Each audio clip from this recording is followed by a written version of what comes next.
Yes, so today I'll be presenting a joint work with Ludovico, who is here in the audience, and with Nilanjana, who is also apparently in the audience. Okay, and yes, the starting point, I would like to talk about smooth entropies, and I'm sure many of you will be familiar with them, but just to give a very brief context, in information theory we very often study tasks where we are dealing with transforming channels, motion channels, for example, transforming channels of states. And these kind of tasks naturally give rise to entropy quantities. And there are many of those quantities, but there is this parent quantity that essentially can be used to define all of them. That's relative entropy, omega-T relative entropy. And the issue is that this is, of course, in this nice IID asymptotic limit. And if we go beyond that limit, so if you go one-shot information theory, then this is not necessarily the case. And I want to stress here that the one-shot information theory is not like a restricted or limited case of that limit. It's actually more general because these kind of states, you can think of them as huge correlated systems. So it's crucial from very different perspectives to study one-shot information theory.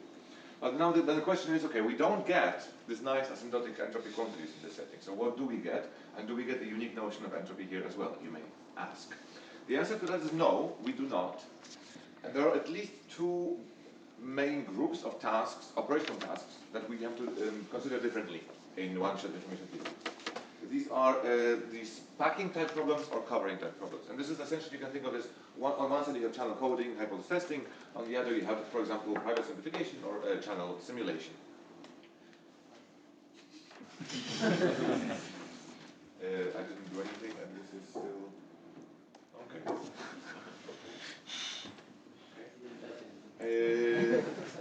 Okay, yes. So, these two groups are governed. If you want to establish tight proofs or tight achievability results for those tasks, you end up with two different families of quantities.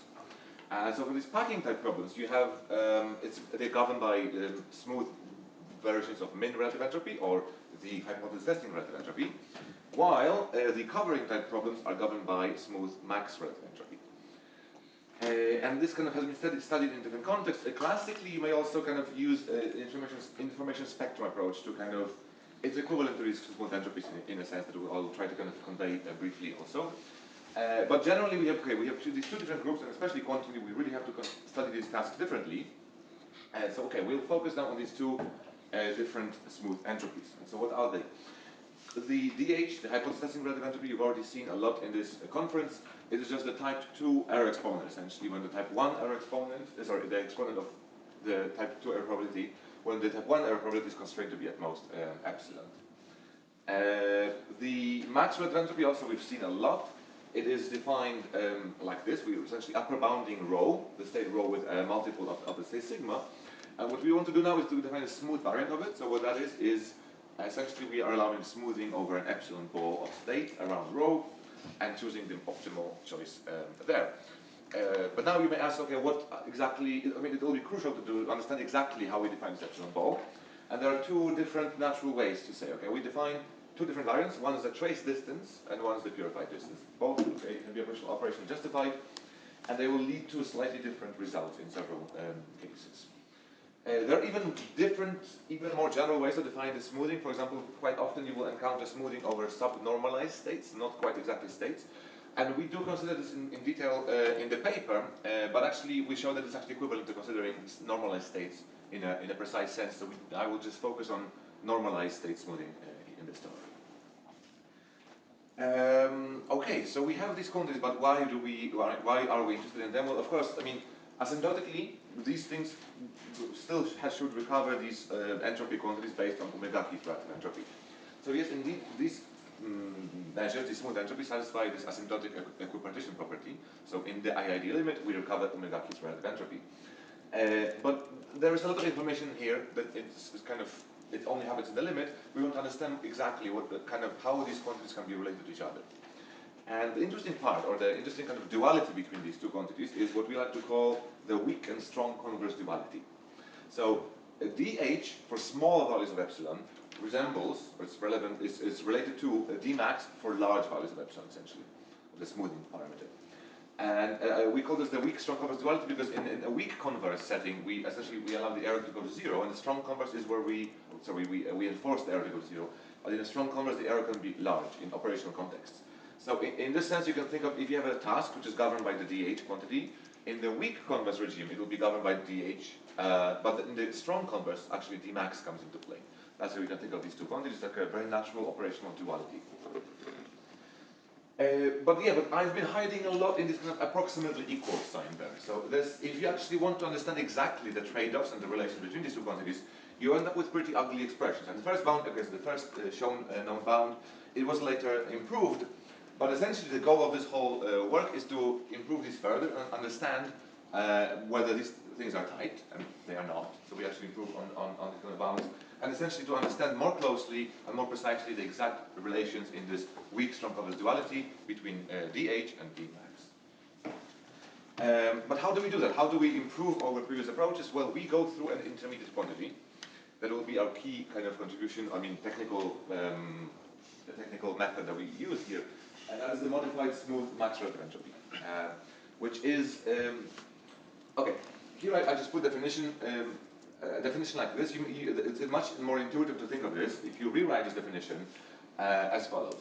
So now we have a state rho, then we want to upper bound, not just with the multiple of a state sigma, but also we allow a small, an operator, positive operator of a small trace there. So it's a very natural way to define a smooth variant of dmax that is not based on a distance measure, but on this kind of cone of positive semi-definite operators.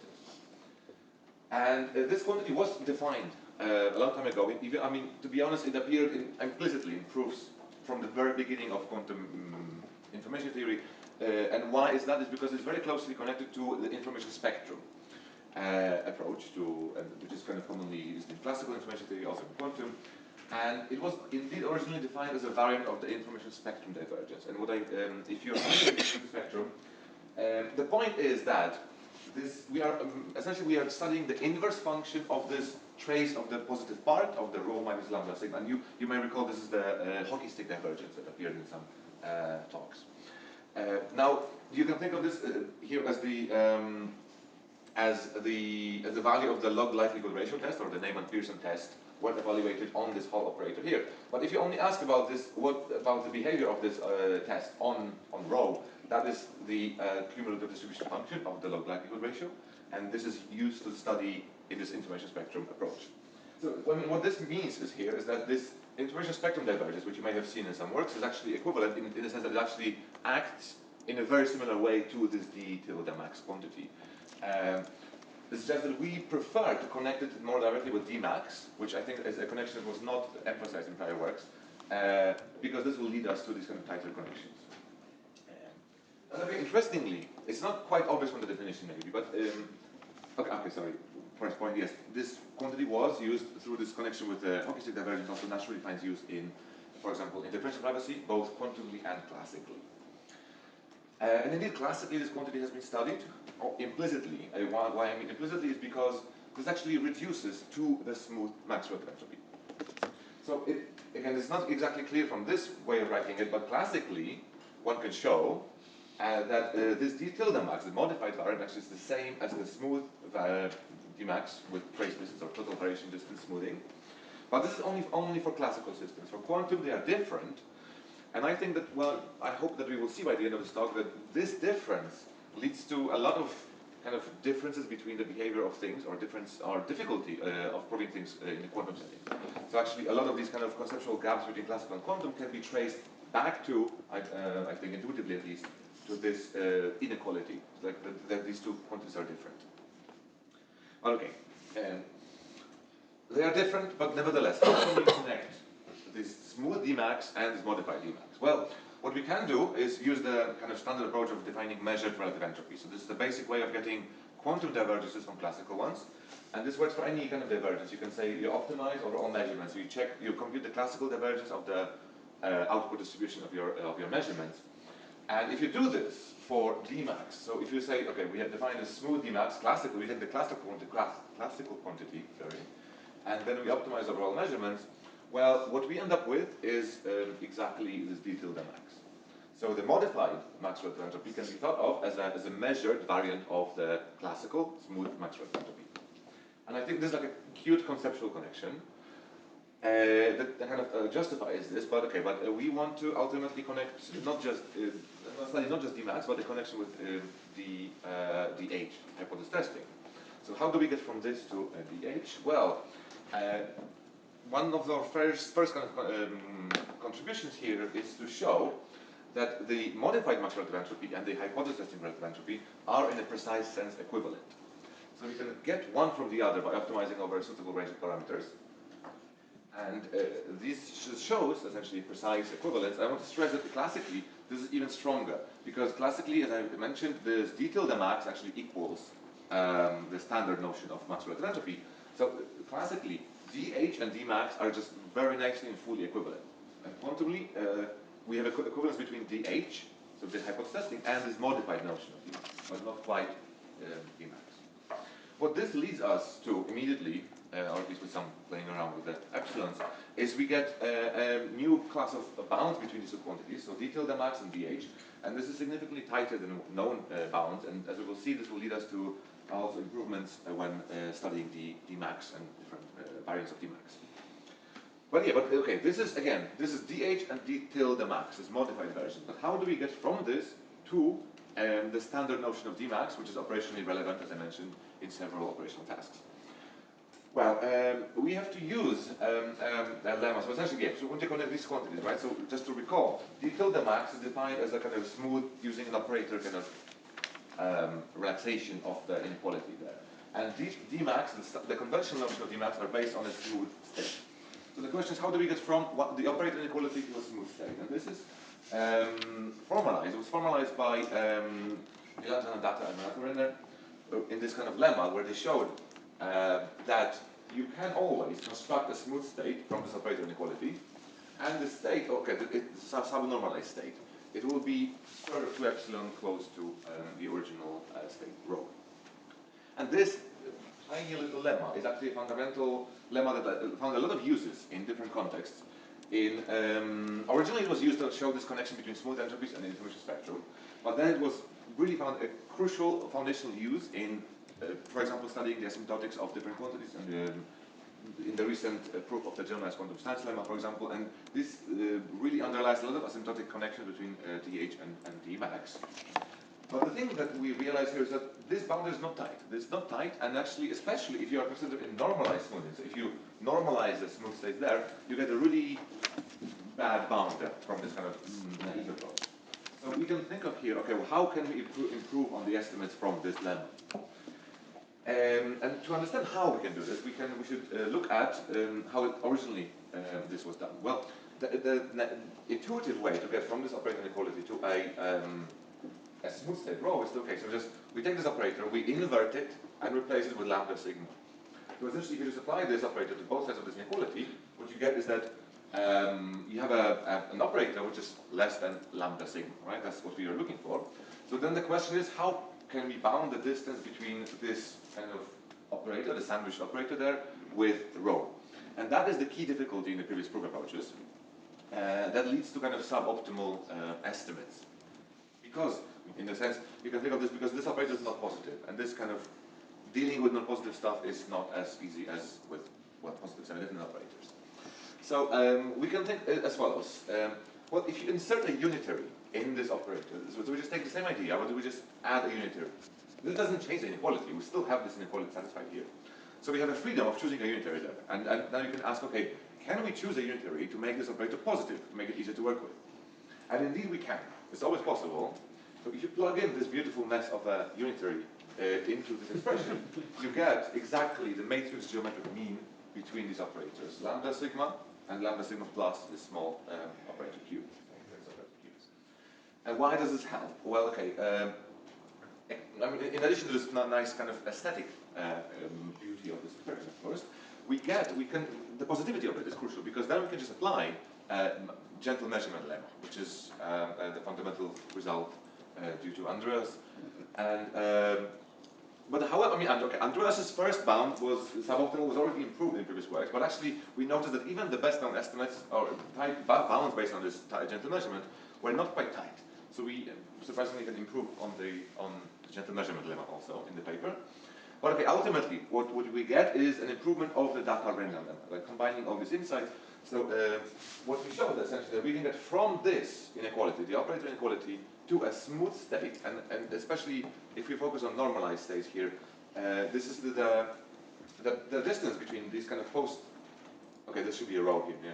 But the distance between this and the operator rho is always the square root of epsilon, both in terms of the purified and the trace distance. And this, I want to stress, this especially improves on the normalized smoothing bounds from previous works. Okay, well, finally, we can put it all together now. So what combining these kind of two insights that that was discussed, we get a new family of one-shot bounds between dH and Dmax, so hypothesizing relative entropy and max relative entropy. And this works for trace distance and purified distance. And the way to prove, I mean, a lot of the proofs here that I discussed actually, okay, sorry, I will get to that in a second maybe. I want to stress how much this improves over previous bounds, because the previous best known bounds they had this kind of penalty term. So in order for this inequality to be satisfied, you have to subtract a positive term. Not only do we get rid of this kind of subtraction that you have to do, we actually add, so they have more freedom in this inequality. So it's actually a huge improvement in the known one-shot bound in this lower inequality here. And the two ingredients that we use are this, on the one hand, this tight equivalence of the modified max relative entropy and the hypothesizing relative entropy. That's what I showed you, that they can be obtained from each other by essentially optimizing the parameters in a way. And then this improved estimate in the Datta Renner lemma that kind of lets us connect the d tilde max, and the modified max relative entropy, and the conventional notions of max relative entropy. So that is nice, conceptually nice, but I promised in the title of this talk, I promised tightness. So we can discuss how tight are these results. And one way to see the tightness, for example, classically, this is the bound we get in the classical case. None of these parameters can be improved in any way, essentially. Classically, this is tight in all possible ways. This is for the trace distance smoothing here. Quantumly, though, we have a difference, because quantumly what we get, using this Datta Renner lemma, which is not needed classically, we get this square root here. So there's a kind of discrepancy between the order of the smoothing here. We have a square root smoothing, and then we have the square root in the upper bound. So we could ask, can we improve on this? Can either of these things be improved? Well, interestingly, for the purified distance, for the trace distance, these cannot be. So the upper bound is tight, as we see from the classical case. But for the purified one, we can actually get an improvement. So this is known. This is not our result. This is known. Actually, the result from the previous works actually performs better in the sense of the order of the smoothing parameter there. Which is interesting because for the lower bound, we cannot improve. So quantumly, this square root has to be there. So in particular, what this means is that for the trace distance, we have this discrepancy, and it has to be there. And this shows like a difference between the purified distance, where we can actually kind of have a square root here, but for the trace distance, we cannot. And there's this gap between, well, this different notion of smoothing, but also this leads to, for example, the purified distance being easier to deal with in many contexts in quantum information. I think this can be traced down again to this relation. But okay, so why do we care so much about tightness? Well, tightness is extremely useful when you want to study exponents, and when you allow the error to be exponentially decaying or exponentially going to 1. And for this, we have to connect these quantities with Renner divergences. And these are the ones we've already seen, and I hope we all know and love these quantities. This is the Fetz divergence and the sandwich Renner divergence. And okay, so for the first result we get is an upper bound on this d tilde max quantity, or also d max smooth quantities, using the sandwich Renner divergence. And again, this improves over previous bounds, because previous bounds had this kind of penalty term, and which can explode if you have an error going to 1 exponentially, for example. And for a lower bound, we also get, through going through this d tilde max quantity, we get an improved bound. We get a bound in terms of the Fetz divergence that improves over the previously best known lower bound. And crucially, these bounds are tight for the exponents. So if you want to understand the exponents of this d tilde max quantity, here. So if you allow the error to go to 0 or to 1 exponentially fast, then you want to study, okay, what's the trade-off between the error and the rate at which this quantity grows in the IID setting, then these bounds actually are tight. And the tight bounds previously were not known in this kind of one. Okay. The advantage of a proof approach or proof techniques is that they generalize very easily. So for example, we can apply it to the setting of simultaneous multi-party smoothing when we have a big state of many parties and we want to understand, and we want to have a smooth state that is kind of closed to this huge state, but also we want to impose conditions on each of the marginals of the state. And this again improves on previously known bounds in this context. One thing we can do, for example, using this d tilde max quantity is to rewrite this famous integral representation of the omega q relative entropy by Frenkel. We can exchange the hockey stick divergence into this d tilde max also equivalently there. And one result we can also improve is this quantum substate theorem, which is kind of an old result from Jane et al., which that essentially gives us a connection, a one-shot connection between Dmax and the measure of the omega q relative entropy. And as I learned from Fred Dupuis' talk last week, actually this result is actively used in one-shot bounds for QKD and things. So whenever you have a bound that uses this, you can just kind of immediately improve it, because we have here a significant improvement over the previously known statements of the substate theorem through our one-shot techniques. Okay, so I've been talking about lots of the kind of different applications, but one thing I want to emphasize here as a kind of takeaway message is the use of this d tilde max quantity. Because it is a proof tool. It does not have any precise meaning on its own, at least in the quantum case, but it's a crucial tool that allowed us to get these significant improvements over known bounds. And how can this be applied? Or at least conceptually, I think there's a lot of potential for this quantity to find even more uses. And just to show this, you can look at the paper, the famous also now paper by Hao Chung, where he shows improved or essentially tight one-shot bounds on achievability for quantum information tasks. And these bounds have this form. They always use this kind of DH quantity. And this is, for example, the dimension or the size of the message you can send and things like that in channel capacities. And you always get this DH with an error term delta, and this holds for every delta. The point is that you can just actually rephrase this. By using our equivalence, you can also phrase this bound in terms of these d tilde max. And you can see, I mean, we're getting rid of these kind of ugly delta terms there that immediately this gives us like at least aesthetic, but I mean, the improvement is that you can study this d tilde max, and that way you can kind of subsume these kind of bounds. So I think that there's potential for this d tilde max quantity to find use in one-shot information theory more broadly. Yes, and with this I would like to summarize now to what I told you. I told you about these close connections between modified max relative entropy, defined using this kind of operator inequality, and these conventional quantities that find use operationally in quantum information. So the smooth max relative entropy and the hypothesis relative entropy. So we use techniques in convex optimization STP duality, as well as this new proof approaches based on the matrix geometric mean to improve on known bounds and relations.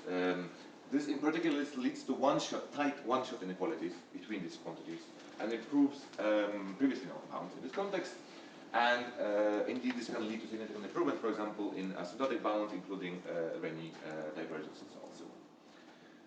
Of course, there are many open questions here, and this is more, I mean, I feel like this opens more questions than it solves, actually, this kind of, our results, because I think it's crucial to understand how can we rephrase known achievability results, for example, using this d tilde max. Can it help us actually improve on known results, or is it just an alternative proof technique? But this is not obvious if it can find exact operational use.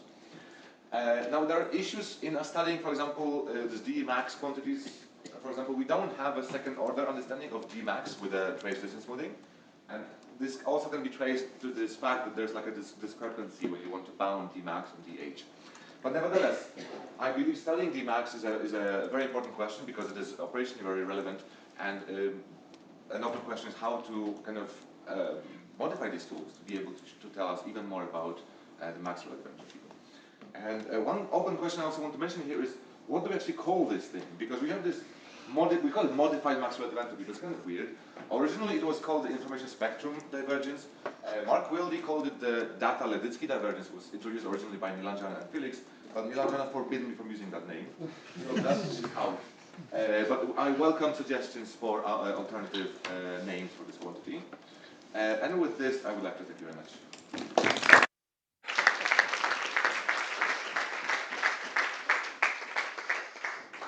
Thanks a lot, Bartosz. Questions? Questions from Zoom? Let me go to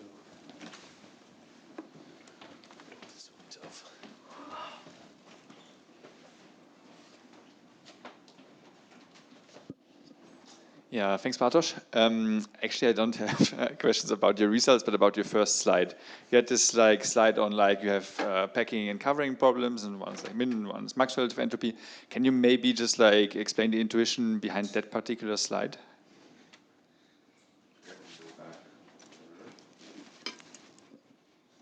This one, yes. Intuition. I don't know why I went back to this slide because I don't have a good answer to this question. But no, I mean essentially, whenever you want to do, to me, hypothesis testing is a fundamental problem here on the packing side. So when we can use methods from hypothesis testing to study, for example, channel capacities. And for the projects or the decoupling or channel simulation, naturally you get the Dmax space. But intuition here, I don't think I have. The names of these problems, they come from like how they were studied first in the classical days. So then there was like these packing problems. You want to pack like a different spheres or something in this kind of. That's how these kind of achievability results were studied. But I don't think we understand them in this way quantumly. So this intuition doesn't really carry, and I don't have intuition beyond kind of these are the things you get from the mathematics. You could ask me how John actually has way more intuition about this kind of stuff. Okay, thanks. I mainly had a question with regards to your smoothing.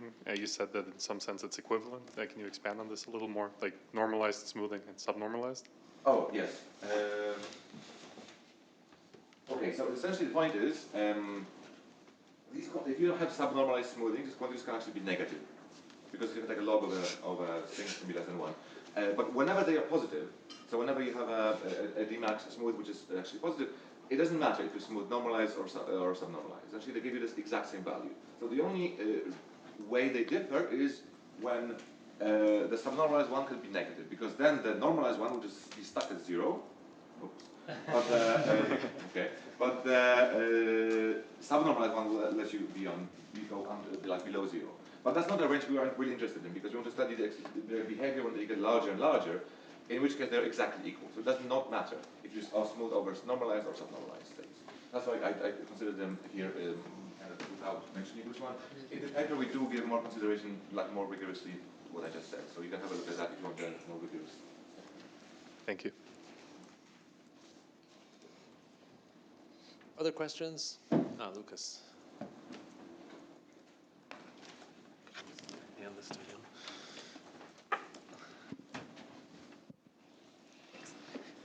Maybe that's a bit of a naive question, but do you think there's an extension of this, or possible extension of this to channels? Do you think some of the methods could be also used there? That's an interesting question, because there are many difficulties when dealing with channels when it comes to smooth Dmax, because there's diameter smoothing and this kind of doesn't naturally give us nice connection to the H that you would expect.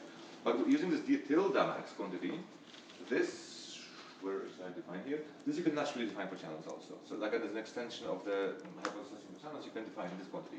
But then what can you do with this? I don't know yet. That is, I think we are looking into. But I'm hoping, because I mean a lot of difficulties in studying channels. For example, we don't have strong converse results for channels in some cases because there's a difficulty of studying these Dmax quantities. I mean that's how I understand this difficulty in a sense. So I feel like maybe some of this difficulty could be avoided by going through this d tilde max, or essentially staying with it and not trying to go to Dmax quantities. But this is just like a vague, like a wishful thinking. But I hope to be able to have results of this. Okay, thanks. Lucas, give me that one. Thanks for nice results. And when we derive that regularized relative entropy equals log robustness, one way is to use this kind of modified max relative entropy and then go through this Datta and Renner's lemma, right? So now you have a slightly more complicated construction with tighter bounds. Is there some implication in there, like that is simplified the argument there, or? For the Datta Renner lemma, that's one specifically, or to derive the equivalence between regularized relative entropy regularized relative entropy resource. Like, composite setting. yes. Well, you get improved. I mean, this carries over because I mean, in the bounds we have the max DA, so we can minimize them over composite sets on both sides of the inequality. So they all make sense, right, in the composite setting. And no, we improve one-shot bound in the same way, compositely. But I don't think this has implications. I mean, because well, yeah, you can just we already know that both of these kind of go to. I mean, okay, so as I mentioned, Ludovico uses this in his approach for the generalized converse lemma because then he has a strong converse result that he wants to kind of bring down to a weak converse one, and this crucially goes to the kind of reasoning. But yeah, ultimately we improve one-shot bounds, and one-shot bounds are not crucial when you only ask about IIDs. Okay, yeah, thank you for your question. As a comment, like the proof is actually simpler. Okay, so Bartosz, okay, so it looks complicated, but it's actually simpler because the heavy lifting is done by the gentle measurement. So if you look at the original proof by Datta Renner, you have to sweat quite a bit to show that the states that you modify are close to the original one. But here it's all done by a gentle measurement, so you just don't do anything.